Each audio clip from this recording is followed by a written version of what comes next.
Mateus, capítulo 8. Quando Jesus desceu a encosta do monte, grandes multidões o seguiram. Um leproso aproximou-se de Jesus, ajoelhou-se diante dele e disse: Senhor, se quiser, pode-me curar e me deixar limpo. Jesus estendeu a mão e tocou nele. Eu quero, respondeu. Seja curado e fique limpo. No mesmo instante, o homem foi curado da lepra. Então Jesus disse ao homem: Não conte isso a ninguém. Vá e apresente-se ao sacerdote para que ele o examine. Leva a oferta que a lei de Moisés exige. Isso servirá como testemunho. Quando Jesus chegou a Cafarnaum, um oficial romano se aproximou dele e suplicou: Senhor, meu jovem servo está de cama, paralisado e com dores terríveis. Jesus disse: Vou até lá para curá-lo. O oficial, porém, respondeu: Senhor, não mereço que entre em minha casa.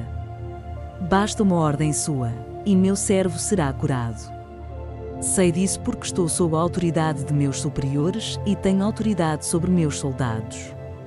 Só preciso dizer vão, e eles vão, ou venham, e eles vêm.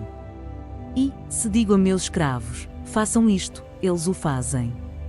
Quando Jesus ouviu isso, ficou admirado e disse aos que o seguiam: Eu lhes digo a verdade, jamais vi fé como esta em Israel. E também lhes digo, muitos virão de toda parte, do leste e do oeste, e se sentarão com Abraão, Isaque e Jacó no banquete do reino dos céus. Mas muitos para os quais o reino foi preparado serão lançados fora, na escuridão, onde haverá choro e ranger de dentes. Então Jesus disse ao oficial romano: Volte para casa. Tal como você creu, assim acontecerá. E o jovem servo foi curado na mesma hora. Jesus cura muitas pessoas. Quando Jesus chegou à casa de Pedro, viu que a sogra dele estava de cama, com febre. Jesus tocou em sua mão e a febre a deixou. Então ela se levantou e passou a servi-lo. Ao entardecer, trouxeram a Jesus muita gente possuída por demoníos. Ele expulsou esses espíritos impuros com uma simples ordem e curou todos os enfermos. Cumpriu-se, desse modo, o que foi dito pelo profeta Isaías: levou sobre si nossas enfermidades e removeu nossas doenças. Quando Jesus viu a grande multidão ao seu redor, ordenou que atravessassem para o outro lado do mar. Então um dos mestres da lei lhe disse: Mestre, eu o seguirei aonde quer que vá.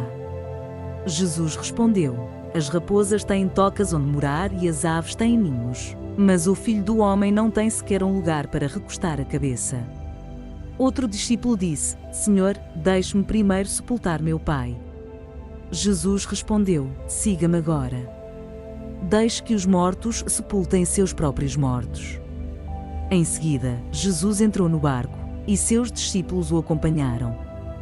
De repente, veio sobre o mar uma tempestade violenta, com ondas que cobriam o barco.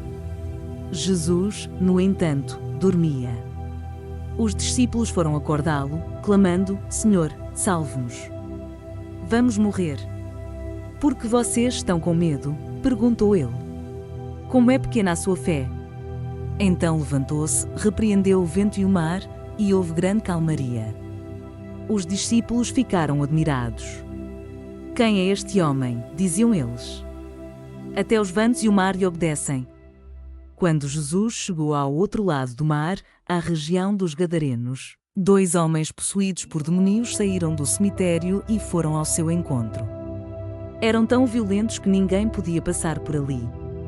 Eles começaram a gritar: Por que vem nos importunar, Filho de Deus? Veio aqui para nos atormentar antes do tempo determinado? A certa distância deles, havia uma grande manada de porcos pastando. Então os demónios suplicaram: Se vai nos expulsar, mande-nos entrar naquela manada de porcos. Vão, ordenou Jesus. Os demónios saíram dos homens e entraram nos porcos, e toda a manada se atirou pela encosta íngreme do monte para dentro do mar e se afogou.